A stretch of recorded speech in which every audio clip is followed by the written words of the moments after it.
있습니다. 자, 오늘 함께 말씀 나눌 분 모셔보죠. 대림대 자동차과 김필수 교수와 함께합니다. 안녕하세요. 네, 안녕하세요. 네. 요즘 장마철이라서 네. 저도 빗길 운전을 많이 하는데요. 맞습니다. 궁금한 게 네. 개인적으로 있어요. 빗물이 고인 곳을 제가 차로 지나가다가 네. 빗물이 옆에서 운전하고 있는 교수님 예. 차량에 튀어서 예, 앞을 뒤덮었습니다. 예, 그러다가 사고가 났어요. 날 수 있죠. 예, 그럼 제 잘못입니까? 그거는 가해자를 입증을 해줘야 돼요. 예. 그러니까 이제 굉장히 어렵죠. 실제로 이제 예를 들어서 물결이 많이 있지 않은 이런 상태에서 큰 차가 옆에 지나가면요. 예, 예. 그 물결에 의해서 내 차가 시동이 꺼질 수가 있어요. 그래서 차를 가지고 지나갈 때 차에 예. 물이 있다 그러면은요. 주변에 큰 차가 지나가면요. 근처를 가면 안 돼. 물결에 의해서 내 차가 시동이 꺼질 수가 있으니까. 아, 그렇습니까? 예, 그렇습니다. 그리고 예를 들어서 고속도로 같은데 1차로를 비 올 때 달리지 말라 이렇게 얘기를 하거든요. 예, 왜냐면은 1차로를 달리게 되면은 휘어지는 구간에서 중앙차로 반대 차선에서 예를 들어서 이 물이 있는 데를 버스나 트럭 같은 게 지나갈 때 있죠. 예, 예. 그 물길에 의해서 내 앞유리 확 쏟아지게 되면 확 당황하면서 핸들을 꺾을 수가 있어요. 그렇죠. 사고 유발되는데 문제는 이 가해자를 못 찾으면 의미가 없거든요. 예, 예. 예를 들어서 1년에 국내에서 낙하물을 수거하는 횟수가 27만 건입니다. 예. 그중에서 1년에 한 240~50건 생기고 사망자도 발생을 하는데 실제로 보상이 1년에 평균 16건이니까 왜냐하면 피해자인데 가해자를 못 찾는 겁니다. 예, 예. 그래서 상당히 좀 주의해야 되는데 특히 이렇게 비가 많이 올 때 어떤 주변의 상황에 의해서 내 차가 피해를 봤을 때 가해자를 본인이 직접 찾는 구조로 돼 있으니까 어렵다고 볼 수가 있습니다. 가해자를 먼저 찾는 것이 중요하고 맞습니다. 찾으면 거기서 이제 시시비비를 가려야 되겠고. 그렇죠. 예, 예. 네. 자, 그러면 다음 질문인데요. 교수님께서 길을 걸어가고 계십니다. 제가 빗물이 고인 곳을 지나가다가 예. 교수님께 물폭탄을 선물로 드렸습니다. 예, 예. 이것도 손해배상 받을 수 있어요. 아, 그렇습니까? 예, 뭐 옷부터 세탁물 있죠. 예, 예. 관련해서 뭐 시간적인 지장 받다 이런 것들도 가능하거든요. 예, 예. 문제는 하고 소리 지르는 순간에 차가 이미 없어졌어요. 역시 가해자 찾기가 가해자를 못 찾습니다. 중요하다. 그러니까 조심해야 돼요. 그래서 옆에 물이 있다, 고인물이 있다 그러면 차가 많이 지나가죠. 예, 예. 그럼 우산을 옆으로 이렇게 해서 물을 막는 분들도 있거든요. 예, 예. 그래서 슬기롭게 대처를 우선 하시는 게 제일 중요할 것 같아요. 그러면 일단 운전하시는 분들도 빗물이 고여 있는 곳이다고 하면 속도를 줄여서 피해를 최소화해야겠군요. 맞습니다. 보행자가 옆에 지나가고 있으면 당연히 예. 물 튀긴다는 걸 알거든요. 예, 예. 그러니까 본인이 속도를 좀 줄여서 서서히 지나간다든지 또는 옆에 차선에 차라고 없으면 약간 피해 간다든지 이것도 일종의 기본적인 에티켓이라고 볼 수 있습니다. 그렇습니다. 아무래도 이런 빗길에 교통사고가 나면 작은 사고도 큰 사고로 이어질 가능성이 높잖아요. 그렇죠. 예. 그래서 특히 이제 주의해야 되는 것 중에 하나가 빗길 운전에서 조심해야 될 것이 일단 속도를 한 30% 줄여줘야 되고요. 우리가 일명 많이 구사하고 있는 상급, 급출발, 급가속, 급정지를 좀 지향을 해줘야 되고 예. 또 아실 거예요. 야밤에 비가 올 때 달리면요. 그 물방울에 의해서 빛이 난반사가 돼가지고 하나도 안 보입니다. 예. 그래서 야간에 비가 올 때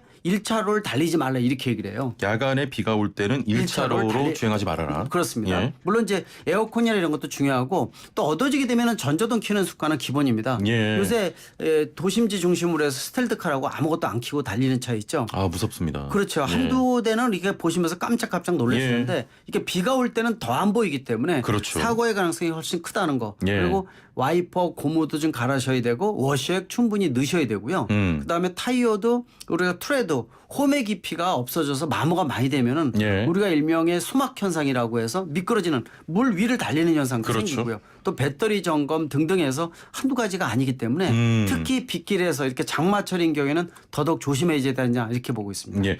교통사고 외에도 주의해야 할 안전사고도 있겠습니까? 가장 중요한 부분들이 아까도 이제 여쭤보신 것 중에서 물 위를 지나가는 거 있죠. 예. 근데 물이 차 있게 되면은요 이게 깊이가 얼마인지 전혀 모르거든요. 예. 또 내려가서 차에서 내려서 확인할 수도 없잖아요. 근데 방법이 앞에 차가 있는 경우하고 내가 맨 앞에 있는 경우가 틀립니다. 만약에 내가 어떤 차의 뒤를 따라간다 그러면 같은 세단이다 그러면 세단 뒤에 머플러 있죠. 예. 머플러의 물의 높이가 어디까지 올라오는지를 봐야 돼요. 그래서 앞차의 꽁무니에 있는 머플러의 물 높이가 머플러까지 덮기 시작을 한다 그러면 지나가면 안 됩니다. 그렇군요. 그리고 예, 이제 예. 앞에 SUV고 난 세단이다. 예. 그러면 SUV는 차가 높거든요. 예. 똑같은 기준 잣대로 하면 내 차 시동이 꺼져요. 그러니까 조심하셔야 된다는 거고 내가 만약에 맨 앞에 지나간다. 그러면 앞에 잣대가 없잖아요. 이때는 어떻게 하냐면 서서히 차를 진입을 시키면서 창문을 열고요. 고개를 내밀어야 돼요. 내밀어서 내 차의 앞바퀴에 타이어에 물이 얼마큼 올라오는지를 봐야 돼요. 반 이상 넘어가면 안 됩니다. 반 정도 넘어가면은 이 시동 꺼질 가능성, 특히 이제 요새는 전자제어 장치가 물론 이런 물길 지나는 걸 고려해서 위쪽에 배치를 했지만요. 물이 나가는 구멍 이런 데 역류가 되면 시동이 꺼지거든요. 그러니까 특히 그래서 좀 찜찜하다. 초행길이다. 물이 좀 올라와 있다. 무작정 지나가지 않는 게 좋고요. 우회도로 찾는 게 가장 좋은 방법이라고 볼 수가 있습니다. 그렇군요. 네. 오늘 말씀의 좀 핵심은 가장 기억에 남는 것은 야간에 비 올 때는 1차선 주행하지 마라. 맞습니다. 이왕이면 비 올 때는 1차선으로 안 달리는 게 좋겠네요. 그렇죠. 1차선 자체가 이 왼쪽 자체가 중앙차로거든요. 특히 반대에서 미끄러질 수도 있고요. 또 물이 튀길 수도 있고 또 남반세에서 상대방에서 오는 전조등의 눈빛이 반사가 되기 때문에 굉장히 위험합니다. 그래서 야간에 빗길 자동차도 별로 안 좋아요. 왜냐하면 와이퍼 움직이죠. 에어컨 키죠. 모든 상태를 이 전기에너지 소모가 굉장히 크거든요. 그러니까 배터리 소모도 상당히 크기 때문에 수명에도 영향을 줄 수도 있고 상당히 고민거리가 많은 게 이런 장마철 운전이라고 볼 수가 있습니다. 저는 뭐 비가 오건 눈이 오건 빨리 가려고 1차로로. 조심하셔야 돼요. 그리고 이제 한 가지 더 추가드리면 주차 방법이 예를 들어서 하천 주변에 요새는 주차장 많이 만들거든요. 이렇게 여름철 한 달 정도는요. 이 낮은 하천에 있는 주차장을 피하시는 게 좋아요. 침수 피해가 또 발생할 수 있어요. 그렇죠. 순간적으로 비 쏟아지면은요. 한 몇 시간 후에 갔는데 내 차가 없어졌어요. 이미 떠내려고 하거나. 그래서 절대로 낮은 곳에 주차하는 습관 들이지 마시고요. 혹시라도 잠깐 주차하시게 되면은요. 머리 방향을 출입구 쪽으로 향하는 거예요. 그래서 차를 빨리 뺄 수 있게끔 돌리질 못하거든요. 그래서 그런 부분들. 그래서 간혹 여름철만 되면은 이 둥도 이렇게 떠다니는 차 있죠. 그거 보면 제 어릴 때 그 생각이 나요. 우리가 이제 추어탕이라고 미꾸라지 잡아서 탕을 해 먹는데 지금같이 이렇게 갈아서 하는 게 아니라 통째로 집어넣잖아요. 미꾸라지를요? 네, 미꾸라지를. 그러면 이제 삶으면 밑에 물이 이렇게 돌잖아요. 돌 때 미꾸라지가 통째로 이렇게 눈이 허옇게 이렇게 돌아갔던 모습 있죠. 그 모습하고 어떻게 강가에서 차 떠내려가는 모습이 일치가 되는지 저는 모르겠어요. 그런 생각이 들거든요. 옛날이라 저는 잘 모르겠습니다. 글쎄 한 50년 전 얘기여가지고. 자, 빗길을 좀 안전하게 달리기 위한 사전 점검이 꼭 필요할 것 같은데 구체적으로 점검해야 될 부분 다시 한번 짚어주시죠. 제일 중요한 것이 타이어하고 배터리를 말씀드리고 싶어요. 이 타이어는 실질적으로 트레드 홈의 깊이가 좀 적어져서 한 2.6mm 미만으로 되게 되면은요. 비를 달릴 때 비 위에 떠서 미끄러지는 스케이트 타는 겁니다. 그래서 휘어지는 구간이나 이런 데서 속도가 빠르게 되면 그냥 차가 미끄러지면서 반대 차선으로 넘어가는 경우도 있고요. 차가 두세 번 뺑글뺑글 돌거든요. 대형 사고가 유발되기 때문에 타이어 공기압 타이어의 홈의 깊이 이거를 좀 잘 보셔야 될 것 같고 타이어. 그리고 배터리가 자동차에 쓰이는 전기 에너지를 모든 장치를 다 가동을 하거든요. 아까 말씀드린 와이퍼 또 에어컨도 그렇고 전조등까지 켜죠. 그러다 보니까 전체적으로 이 배터리 수명이 굉장히 짧아진다는 거. 그래서 배터리의 관리를 철저하게 하지 않게 되면은 차의 어떤 시동성에도 문제가 되기 때문에 배터리 관리까지 좀 고민을 해주시면 더 좋을 것 같습니다. 알겠습니다. 자, 오늘 뭐 장마철 운전 조심할 부분에 대해서 이야기 나누고 있는데요. 자, 방송 들으시면서 자동차에 대한 모든 궁금증 저희가 상담해 드리겠습니다.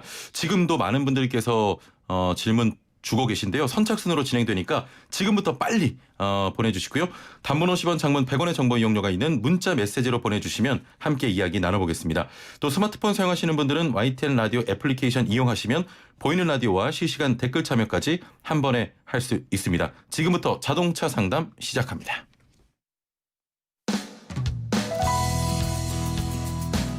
슬기로운 라디오 생활 2부에서는 건강, 세금, 자동차, 부동산, 노동 분쟁까지 생활 속 궁금증과 상식들을 속 시원하게 풀어보는 상담실이 마련됩니다.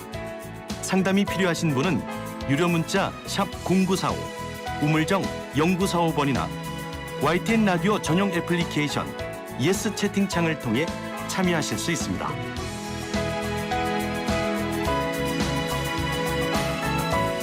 네, 1471번님께서는 15년식 에코스입니다. 운전 모드를 에코 모드로 하고 있는데 이게 잘하는 겁니까? 잘하시는 거예요. 예. 실제로 이제 에코 드라이브라고 친환경 경제 운전 방법이 2008년에 국내에 도입이 돼서 예. 정부 환경부와 국토교통부에서 여러 가지 활성화 방법을 말씀드렸었어요. 뭐 예. 연료를 반 정도 채워라, 또 예를 들어서 급가속 상급하지 말아라, 또 정비를 정기적으로 해라 등등 굉장히 많은데요. 예. 만약에 본인의 운전 방법이 나름대로 연료를 절약하고 한 템포 느린 여유 있는 운전이 지금 되지를 않는다. 그러면은요 아예 에코 모드를 눌러놓고 해줘도 돼요. 그럼 그거 자체는 에코 모드라는 것 자체가 이제 가속 페달을 갑작스럽게 밟아도요 차가 주인님이 너무 갑작스럽게 밟았구나 해가지고 예. 연료 뿜어지는 거 이런 것들을 제어를 해버려요. 예. 그리고 에어컨도 최대로 켜주게 되면 에어컨도 성능을 제어를 하고요. 예. 그래서 상급 운전을 못하게 만들어줍니다. 그래서 아예 본인의 운전 습관이 자신이 없다 그러면 에코 모드로 운전하시게 되면요 급가속 뭐 이런 것들도 방지할 수가 있고요. 예. 에어컨이라든지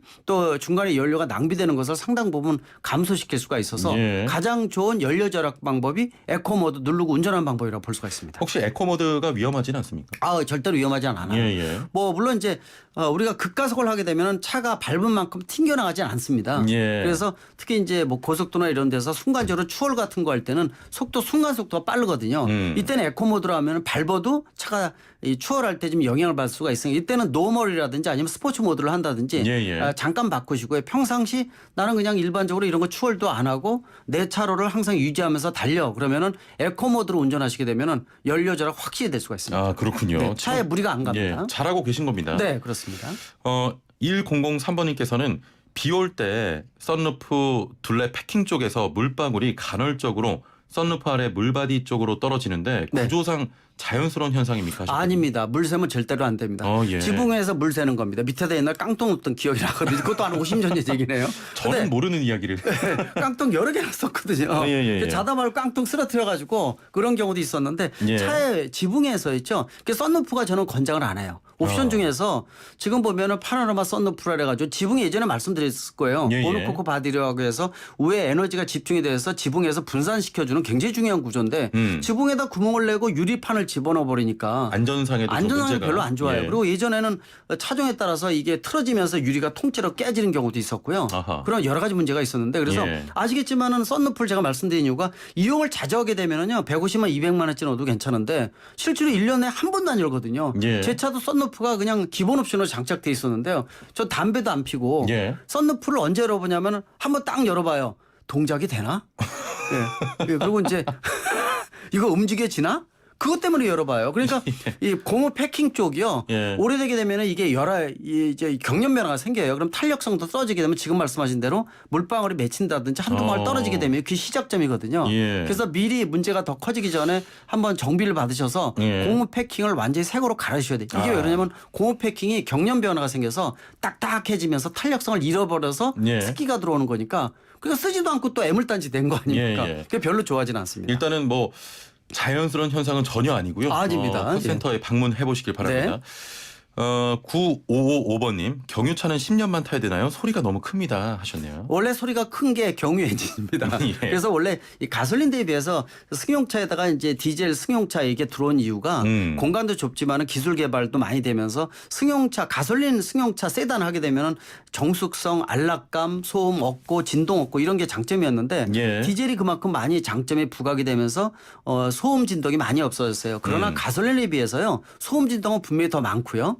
또 연수가 4, 5년 정도 지나게 되면은 당연히 소음이 커져서 예. 어느 때는 몸의 진동, 핸들까지 진동을 해가지고 운전을 못하는 이런 경우도 생기거든요. 그렇군요. 예. 그래서 6, 7년 정도 지나게 되면은 진동이 많아지는데 그때는 정비 받으실 때 우리가 일종의 그 흡음재 같은 것들 있죠. 이런 걸 좀 교체하시는 분들이 있어요. 그리고 외부에서 들어오는 격벽 같은 걸 다시 한번 점검하거나 언더코팅 같은 거에서 소음이 아예 못 들어오고 하는 작업도 해주거든요. 예. 또 10년 썼다고 소음 진동이 많다고 못 쓰는 거 아닙니다.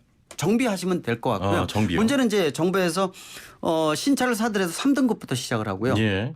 5등급이 되면 대도시 진입 못하게 만들었죠. 그래서 디젤에 대한 노후화됐을 때의 배출가스가 굉장히 미세먼지라든지 환경에 악영향을 주기 때문에 예. 정부에서도 세단, 디젤차 죽이기 작전을 하고 있습니다. 그래서 별로 권장을 하고 싶지는 않은데요. 예. 그렇다고 정비해서 써야 되니까 재산의 한 가치로서 가치가 그렇습니다. 너무 크지 않습니까? 그래서 꼭 점검 받으시고 소음 진동 줄일 수가 있습니다. 예. 그러면 경유차는 휘발유 차량보다 노후가 더 빠릅니까? 어떻습니까? 빠른 것보다 소음 진동이 많다 보니까 소음 진동이? 예. 각종 소음 진동에 의해서 부품의 이 수명 자체가 짧아지는 경우도 있어요. 그래서 그런 부분들은 좀 더 고민을 해야 되지 않나 이렇게 보고 있습니다. 예. 애플리케이션으로 용복이 바보님께서는 방향 지시 등을 LED로 바꿨는데 1년 정도 지나가니까 깜빡임의 속도가 너무 빠릅니다. 네. LED라 고치기 어려운지 궁금하네요. LED는 통째로 바꿔주는 경우가 많아요. 예. 모듈로 바꿔주는 경우가 많기 때문에 이 LED가 미리하고 보기도 좋고 색깔도 뚜렷하거든요.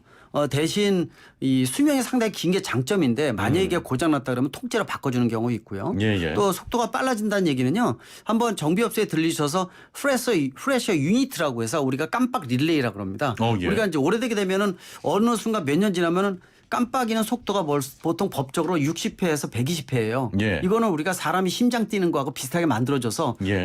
깜빡하면은 그 템포를 보시면은 마음의 여유가 생기는데 이거 빨라지면은요 같이 숨도 빨라져요. 마음도 급해지고 그게 별로 좋지는 않거든요. 깜빡이가 그 사람의 심장박동과 좀 비슷하게 만들어 놓은 60에서 120을 예. 만듭니다. 그래서 그 속도가 안정감 있게 주는 건데 이게 아까 말씀드린 깜빡 릴레이라는 플래시 유니트가 나가면은요 예. 굉장히 빨라지거나 또는 예를 들어서 이 등화 자체가 나가도 빨라지거든요. 예. 그래서 그때는 등만 바꿔주면 되니까 예. 한번 점검을 받으시면 좋을 것 같은데 LED 같은 거는 모듈로 해주는 경우가 많아서 비용이 일반 할로겐 램프보다 더 비용이 많이 들어간다. 비용은 일반 많이 전구보다 들고. 많이 들어간다 이렇게 보고 있습니다. 예. 빨리 수리를 받으셔야겠네요. 맞습니다. 깜빡깜빡하면요 예. 마음도 급해지고요. 레이서가 되겠는데. 네, 마음이 급해지고 별로 좋지는 않습니다. 심장도 같이 빨리 뛰는 것 같아요. 네. 알겠습니다. YB 님께서는 포터입니다. 계기판에 뭔가 떠서 카센터에 문의했더니 네. 기름통에 습기가 찼다고 그냥 운행하면 없어진다고 하는데 운행하면 기어 변속 시에 차에 힘이 없네요. 어떻게 해야 될까요? 별로 좋지는 않습니다. 기름통 같은 걸 한번 내려서요. 예. 기름을 다 빼고 밑에 있는 수분을 빼놓을 필요가 있어요. 보통 기름통 청소 우리가 연료통 청소 안 하는데 오래 쓰게 되면은요. 특히 겨울철 경유 같은 경우에는 밑에 수분이나 왜냐하면 온도차가 안하고 바깥이 차이가 생기면 이슬이 생겨요. 그게 바닥에 개기 때문에 그래서 우리가 연료를 쓸 때 가솔린 디젤 구분 없이요. 이 불이 들어올 때까지 쓰지 말라 그럽니다. 불이 들어올 때까지 계속 쓰면 밑에 있는 거가 이제 빨려 들어오기 때문에 엔진 상태가 별로 안 좋죠. 그래서 이 상태는 지금 말씀 들어보니까 밑에까지 빨려 들어온다고 보고 있어요. 통 한번 청소를 꼭 하시면 될 것 같고요. 그다음에 계기판에 불이 들어온다는 것은 점검을 받으라는 겁니다. 노란불인 경우에는 바로 문제가 생기진 않아요. 되도록이면 빨리 정비업소에 가셔서 점검 받으세요 이라는 뜻이고요. 빨간불이 들어오면 안전이 위험하죠. 직결되는 부분이니까 빨리 가셔야 된다는 거. 그래서 이 계기판에 불은 분명히 없어져야 되고 있다는 건 차에 문제가 있다는 징조고 그걸 없애야 된다 이렇게 보고 있습니다. 알겠습니다. 자, 애플리케이션으로 ANN으로 시작하는 님께서는 신호등 정차 시에 기어를 중립에 두면 실제로 연비에 도움이 될까요? 하셨는데 많은 분들께서 이전 시간부터 계속 궁금했던 맞습니다. 내용입니다. 연비 도움 됩니다. 실제로 이 실험을 통해서 해보게 되면요. 상당 부분 절약이 돼요. 그거는 이제 환경 보고 이제 같이 예전에 에코 드라이브 할 때 실제로 효과가 얼마큼 있는지를 차를 직접 여러 대를 가지고 해봤기 때문에 효과가 상당히 큽니다. 문제는요. 신호등이 보통 짧게 바뀌어서 1분 이내로 바뀔 때는 그냥 뒤에다 놓고 브레이크 밟고 있는 게 낫고요. 만약에 이 신호등이 내가 자주 다니는 길인데 신호등이 길다. 그리고 정차 신호가 한 3분 이상 되는 것 같아요. 그러면은 이 분명히 뉴트럴 N에다 놓게 되면은요. 연료도 절약되고요. 훨씬 더 장점이 됩니다. 문제는 우리가 운전할 때 아까 상급 운전 말씀드렸죠. 급하다 보니까 불이 초록으로 바뀌면은요. 뒤에다 놓으면서 동시에 가속 페달을 밟아요. 그러니까 한 템포 느리게 가속 페달을 밟으세요. 그렇게 안 하게 되면은요. 변속기가 무리가 가가지고 고장의 원인이 될 수가 있어요. 그래서 가장 많은 질문 중에 하나가 N하고 뒤에다 놓을 때 이 제 변속기 고장이 많이 발생하는 거 아닙니까? 라는 질문이 많은데 그거는 우리가 너무 빨라서 그래요. 본인 또 잘못된 차량 습관 때문에 그렇죠. 운전 습관 때문에. 그래서 이 N에다 놨던 걸 뒤에다 놓고요. 약간 한 템포 느리게 그리고 불이 노란불을 들 때 미리 레버를 바꿔주고요. 그다음에 불 바뀐 다음에 출발하면 한 템포 느리기 때문에 확실하게 연료 절약하면서 변속기 수명에도 영향을 주진 않습니다. 일단은 중립에 두면 실제로 연비에 도움이 되는데 출발할 때 한 템포 늦게 엑셀을 밟아라 이런 말씀이었습니다. 애플리케이션으로 YTN 짱님께서는 산타페 DM 차량 전조등이 너무 어둡습니다. 해결책이 있을까요? 하셨네요. 일단 뭐 최근에 들어와서 이 국토교통부에서 튜닝을 많이 이제 풀어주고 있는데요. 예. 아직까지 지금 나오긴 했는데 기준이 약간 미흡한 부분도 있는데 전조등을 LED로 바꾸는 것들을 허가를 해주는 품목이 나오기 시작을 했어요. 예. 그래서 아니면은 전조등 자체가 원래 예전에 밝았는데 몇 년 쓰면서 어두워졌다 그러면은요 반사판이라든지 등 자체를 좀 바꿔주셔도 될 것 같아요. 그래서 그걸 한번 확인해 보시게 되면은 다시 그리고 예를 들어서 우리가 전기에너지 흐름이 원활치 못하는 부분들이 있거든요. 예. 그때는 접지 쪽을 좀 바꿔준다든지 해가지고 접촉 조항을 없애준다든지 또 전조등의 반사판이라든지 제대로 와트가 나오는지 확인하시 보면 돼요. 그러니까 제가 말씀드린 거는 예전에는 밝았는데 6, 7년 쓰다 보니까 DM 같은 경우는 몇 년 된 거거든요. 지금 산타페 DM은. 그러면 예. 몇 년 지난 다음에 어두워졌다라는 얘기는 원래는 밝은 부분이었기 때문에 찾을 수가 있습니다. 예. 그래서 전기에너지 흐름, 접지 저항 이런 것들을 한번 확인해 보시고 이 전조등 자체의 반사판이나 이 특성 자체를 보시면 좋을 것 같습니다. 예. 이야기 듣던 저희 담당 PD가 네. 장정호 PD가 LED 전조등이 맞은편에서 올 때 눈부심이 심할 때가 있습니다. 이런 제약이나 규제는 없습니까? 있습니다. 예. 우리가 이제 가장 문제가 된 게 HID 전조등 같은 것들 만약에 애프터마켓으로 임의로 바꾸게 되면은요. 보통 차는 미리 비포마켓으로 자동차 제작사에서 나올 때요. 차축 조절 장치가 있어요. 예. 그게 뭐냐면 언덕 올라갈 때 반대에서 오는 차의 눈부심을 방지하기 위해서 오른쪽으로 좀 약간 틀게 해주고 내려가는 효과가 있는데 애프터마켓은 하면 그 내려가는 장치가 같이 연동이 안 됩니다. 예. 그래서 HID 같은 거 임의로 바꿔주게 되면 이거 단속이 되면 벌금도 100만 원 단위입니다. 벌금이 그렇구나. 벌금이 굉장히 셉니다. 예. 그래서 전조등에 대한 규제는 경찰청이라는 데서 굉장히 강력하게 단속을 하기 때문에 예. 그런 부분들은 신고하셔도 괜찮고요. 이게 보면은 눈을 못 뜰 정도로 굉장히 그런 경우가 문제가 있는 종종 차 있어요. 있어요. 예. 이거는 튜닝이 아니라 합법적인 튜닝이나 불법 부착물이라고 보시면 됩니다. 예. 이거는 다른 사람의 생명도 영향을 줄 수 있는 그렇습니다. 부분이니까 절대로 하지 말아야 됩니다. 예. 0602번님께서는 자동차 내부가 마를 새도 없이 자꾸 비가 와서 항상 눅눅한 상태로 다니게 됩니다.